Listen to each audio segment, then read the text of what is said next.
So we're going to talk about something today that I have struggled with tremendously in the Yes, past. he has. Oh boy, has he? Oh my. Not so much now, although I still have tendencies this way, and I think that they can be. I think this concept of restlessness can be used for good. I think it can be positive. So if you're like me and you tend to be a restless person, tune in. If not, if you're not a restless person, you're always content. Well, good for you. Maybe you'll learn something about some others in this episode. But I think most pastors struggle with this idea of, man, I'm not exactly where I want to be, or my church isn't exactly where I want the church to be, and what do I do about it? So we'll be talking about using these feelings of restlessness in a positive way. But before we do, I want to talk about our sponsor, Tyndale. They've got a book for you that they want you to hear about. It's called Deconstruct Faith, Discover Jesus by Preston Ulmer. And there's a very interesting question to this book as a, kind of a guiding question for the book. What if just deconstructing your faith wasn't a phase, but a holy process? And what would that look like if that was the case, if it was actually holy? So here's your invitation to rethink everything you thought you knew. And through this book, you'll learn why it's important to deconstruct, what that really means, how to do it in a positive way, how we're wired to do it. Define deconstruction and deconversion. A lot of people are talking about this, so I think Preston offers some unique insight. And to apply WWJD, what would Jesus deconstruct if he were around today? So again, by Preston Ulmer, the book is Deconstruct Faith, Discover Jesus. It'll help you enter into the mindset of a deconstructionist. There's a lot of people saying that they're doing this, so it might be good to understand their perspective. So link in the show notes. I'd love for you to pick it up. Deconstruct Faith, Discover Jesus by Preston Ulmer. All right, so here's this nagging feeling that I have of restlessness. By the way, before I accuse you too much of being restless, two things. Number one, you are not nearly as restless as you were. So it is a much more tempered type of spirit. In fact, I rarely see you restless as I did in the past. So that's number one. Number two, I was very restless until I went to be dean of seminary. Now, don't tell me why. Maybe it was my restlessness was in the business world because I had a call to ministry. My restlessness was in the church because I had a call out of local church pastorate. I don't know, but I took my first position in dean of seminary. And from that point forward, I have not had nearly as much restlessness. But if you talk about your restlessness, I, as your father, will say it is tempered from where it used to be. So that's my perspective, and I'm sticking to it. I think part of it's just age. And, I've got kids now that are, one's in middle school. So this idea of moving on, wanting to do something else, I have really planted roots in an area of the country that I love with a church that I love. So I think that's part of it. I just think that part of the aging of an individual naturally reduces restlessness. I was certainly restless in my 20s and up into really my mid 30s. I will gladly admit that. I think everyone around me knew it. They probably felt it more than I realized. But I still think it can be positive. And I do believe that I am a naturally restless person. I'm always asking, what's next? What can I do more? How can this be better? What should we keep? What should we let go? In terms of church leadership. So these are things that really define me and how I lead. Is dissatisfaction with the status quo. I'm a change agent. And, sometimes that's beneficial because things need to change. And sometimes your restlessness can lead you into needless change. But how can this be used positively? That's really the question for today's show. So we'll start here. Point one, there is a biblical call to contentment in ministry, regardless of whatever perceived successes you have or whether you don't. And this is where I commend the millennial generation, Gen Z, some of Gen X, as opposed to a lot of my generation, the boomer generation, because I see success defined differently and probably healthier than it was in the past, because my generation had an ongoing question, pastor to pastor: what's your church running? And that was a question that was asking, what is your average attendance? Whether it was a Sunday school attendance, worship attendance, small group attendance, what's your church running? And many times we would set up the conversation by that answer. And whatever that pastor's church was running was a description of that pastor. I don't hear that nearly as much today, Sam, and that is healthier because attendance is not even a penultimate goal, much less an ultimate goal. And to hear that being minimized more today than it was is at least some indication that there's more biblical call to commitment than there used to be. Yes. If you're talking about the size of your church in terms of number of people who attend, that it's not really a flex like it used to be. Like, hey, we got over 1,000 or we got over 2,000. It's just not, it just doesn't carry the weight that it used to. As you and I have talked about on other episodes and, in our writings and stuff, it's still important to track. I mean, it's still important to know, are you growing? Are you declining? But I think a lot of people now realize that most churches are unhealthy and most people are going into established churches. Obviously, there's some church planners out there and we need more of them. We need more church revitalizers too. But most people are inheriting an established church. That church may be at a certain place to where, any growth is going to require some incredible leadership. So you also have to ask the question, okay, that pastor's, that church is 125 people, but 3 years ago it was 25 people. So that's an incredible story. Mm-hmm. But if you compare that 125 people to the church of 2,000 down the road, well, it doesn't feel so much like a success. So I think people have kind of figured this out. Like, with so many unhealthy churches out there, you really got to ask the question, okay, well, you've been there 5 years. What was it like when you got there 5 years ago? And for a lot of leaders and a lot of pastors, they have taken the church to a better place. And not all just attendance either. And it may not have resulted in, a boom in attendance. And, we're just not seeing people flock into the church like we did in the 70s, 80s, and 90s. It's just not occurring like it used to. What have we said? Cultural Christianity is all but dead. So those people who are nominal Christians or Christian in name only, they're not coming to church, even in the Bible Belt.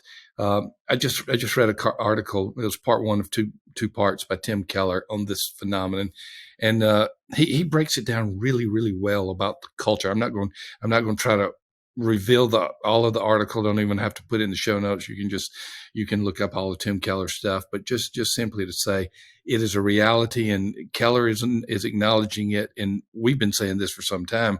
Cultural Christianity is dead. That was 20, 30, maybe even 40% of church attendance a decade and a half ago. So that's a big change. It is a big change. And I think it has helped us as churches and church leaders know, okay, well, we can't just count on this periphery to grow the church. It's not happening. So in that way, it's healthy. We're focusing on what really is most important, which gets us to point number 2. If you are a naturally restless person, use that restlessness to create opportunities to serve others. So whenever I get antsy and I start thinking, okay, and a metric of success in my mind is growth. I look at the numbers and I go, okay, budget's at a certain point. We had so much in attendance last week. Maybe I'm dissatisfied with it 1 week. Well, okay, let's take that dissatisfaction and let's own it. And let's say, okay, I'm going to be part of the solution, not part of the problem. So I'm going to go serve somebody. I'm going to call somebody. I'm going to encourage someone. I'm going to reach out to someone I haven't seen in a while. Make your restlessness about the people you serve. And in doing so, you'll be channeling it in a positive way. Instead of just sitting in your office and mulling over your own restlessness and thinking, fantasizing about other churches or other opportunities, well, take that restlessness and just channel it into serving people. Use your energy there. And that's one of the tactics that I've used is, I will admit, I used to have like a bad Sunday or something. And then I would sit down and, just, for 10, 20, 30 minutes, fantasize about another place, another opportunity, another church. And I shouldn't have done that. I should have picked up the phone and called someone and just said, "Hey, I haven't seen you in a couple of weeks. How you doing?" I'll call people a lot and just say, "I'm just checking in. If you don't have time to talk, no big deal. Sam, West Bradenton, just checking in with you." And let me tell you, people really appreciate that. Even if they're like, "Yeah, I'm actually checking out the grocery store. Everything's fine. Hey, we'll see you Sunday." Great. The fact that their pastor called them is kind of a neat thing. So take that restlessness and goodness, just pick up the phone and call people. Don't spend the next 30 minutes fantasizing about something that is unattainable. Hey, we have a great Do something example. in your own church. We have a great example in Scripture. The Apostle Paul, many of his letters were written from prison. I can't imagine that you can be restless being in prison and you want to get out. What two things did he do? Number one, if given the opportunity where someone could visit him in prison, he would disciple that person. Number two, he would write letters to the churches, and he would use that restlessness because he is confined in chains, as he often said. He would use that restlessness to write churches, to disciple people, and to pray. I mean, that is the classic example. If you cannot, if you're too restless where you are, just think about the Apostle Paul and how restless he could have been. Yeah, indeed.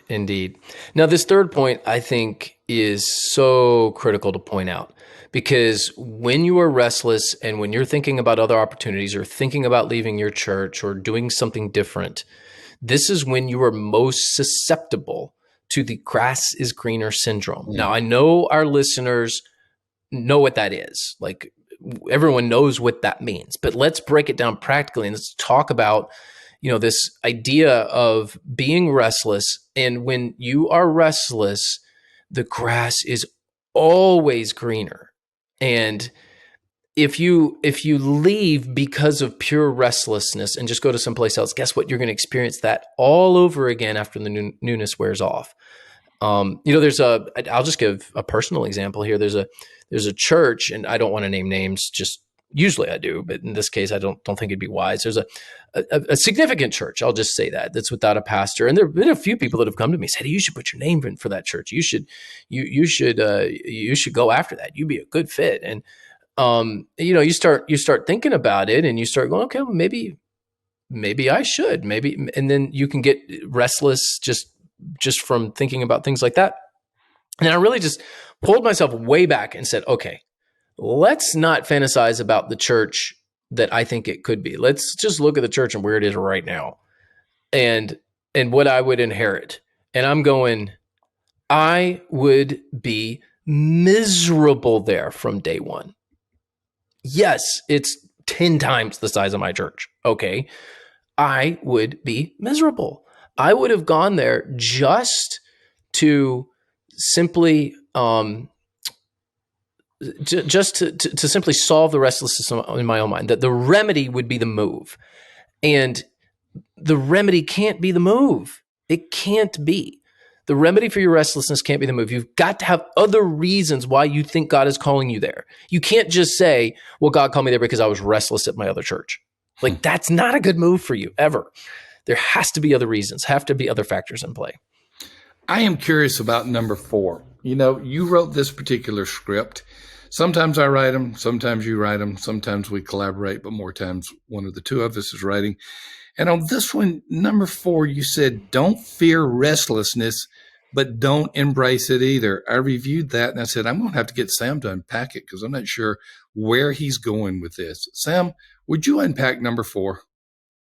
Yeah, I mean, if you're a naturally restless person, you have to work through that. Like I do. I have to regularly work through that. And let me tell you, I am the kind of person, and I'm a bit OCD too, which doesn't help. And for those of you who have actual OCD, I understand that it is a diagnosed condition. I don't mean to downplay it. I'm just using a figure of speech that everybody uses. But I walk around the church and I notice where we need new carpet. I notice where we need new paint. I notice everything because that's just my personality. And I have to pull back and I have to say, okay, where does my energy need to be now, the next week, and the next 60 days? And this is not it. I have to just wrestle with that restlessness. I can't, I can't embrace it. If you always embrace your restlessness, you're not going to be prioritizing properly. But you can't fear it either. I mean, you can't just push it away and ignore it. You have to utilize it in a positive way, which is the point of this show, is to talk about how we can channel restlessness in a way that is beneficial. So you can't fully embrace your restlessness because you'll just be scattered all over the place. You'll be a person that just deals with the thing that's right in front of you, and it's not the priority.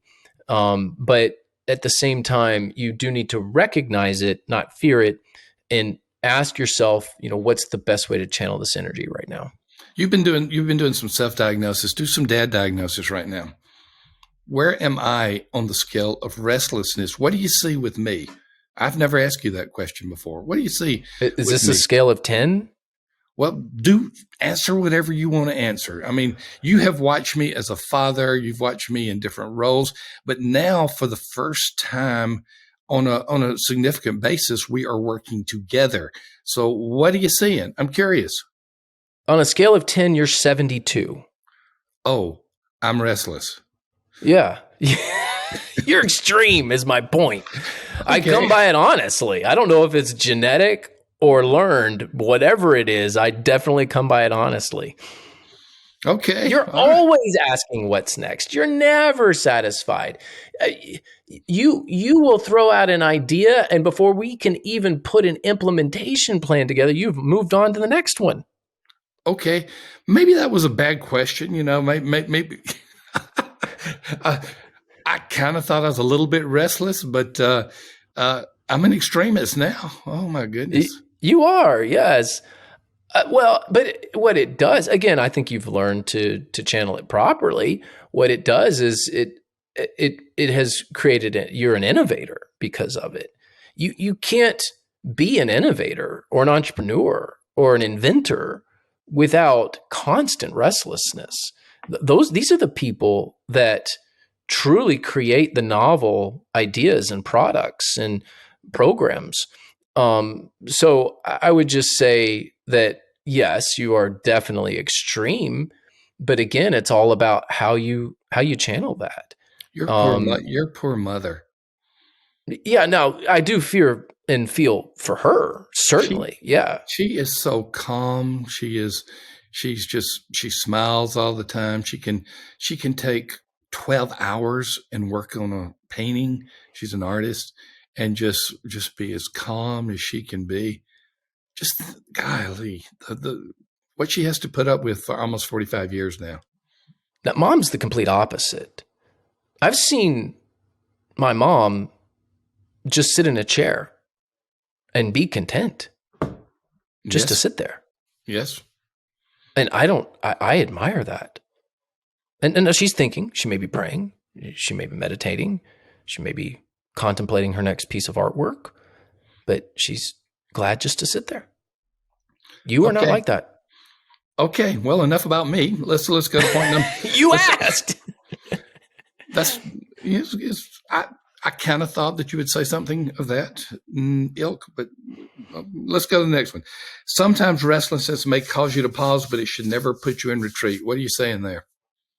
Yeah. So one of the best things that I learned to do when I have that real restlessness about, do I even want to be here? Is this what I want to do? Do I need to move? Do I need to rethink everything? I'll just hit pause and just say, okay, let's give this one 24 hours. Let's move on to something else because I'm not being productive right now. My brain is just going a million different directions. Let me hit pause. I'll put a reminder on my calendar sometimes, pray about it. And then 24 hours later, let's address this. Almost every single time that I do that, almost, every single time I hit pause, I come back around and go, okay, yeah, everything that I was thinking about, I don't really want to do. I've just, um, I've got to move on. So the pause button's great with restlessness, but don't let your restlessness put you in a place to where you keep falling back because, we all have this fight, flight, or freeze response. And, it's an old psychological thing. There's been all sorts of studies on it. I'm sure that there's better ways of thinking about things from a psychology perspective. But I think that generally speaking, we all kind of tend to lean into one of those three categories. I think a lot of people fall into the freeze category when it comes to um, restlessness, and then that freeze then becomes a flight, and they retreat, and it just makes the problem even worse. So you don't want to retreat into yourself when you're restless. Hit the pause button, give yourself 24 hours. Most of the time, that's enough to solve the problem in your own brain, and then move on to whatever you're supposed to be doing. Fascinating stuff. Well, we'll be talking more about all these kind of leadership issues in future episodes. So continue to stay with us.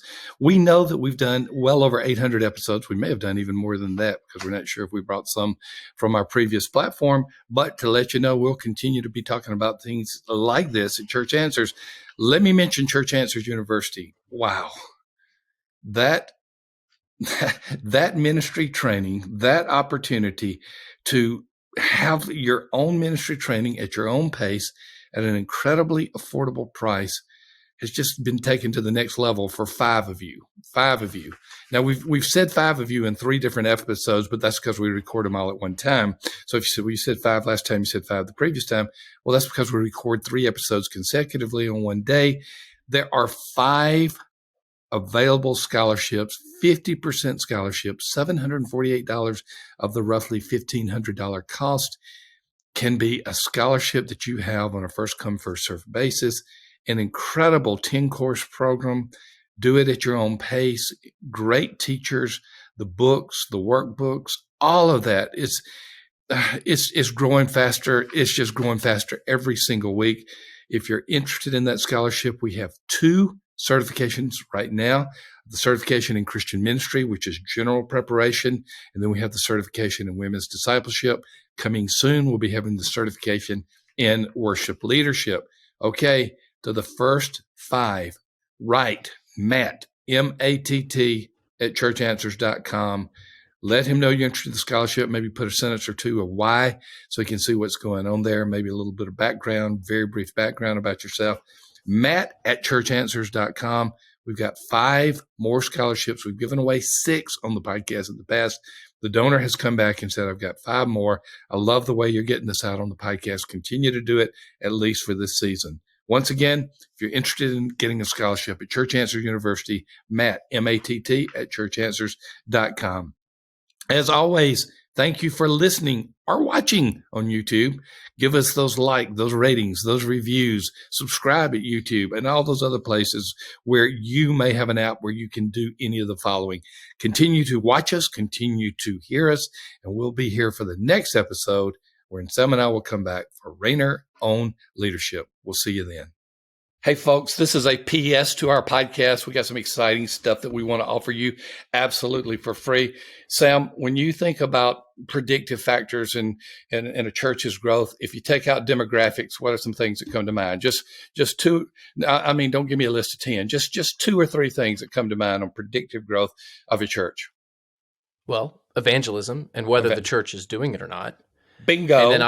And then I will add, is it an ongoing evangelism emphasis? Double bingo.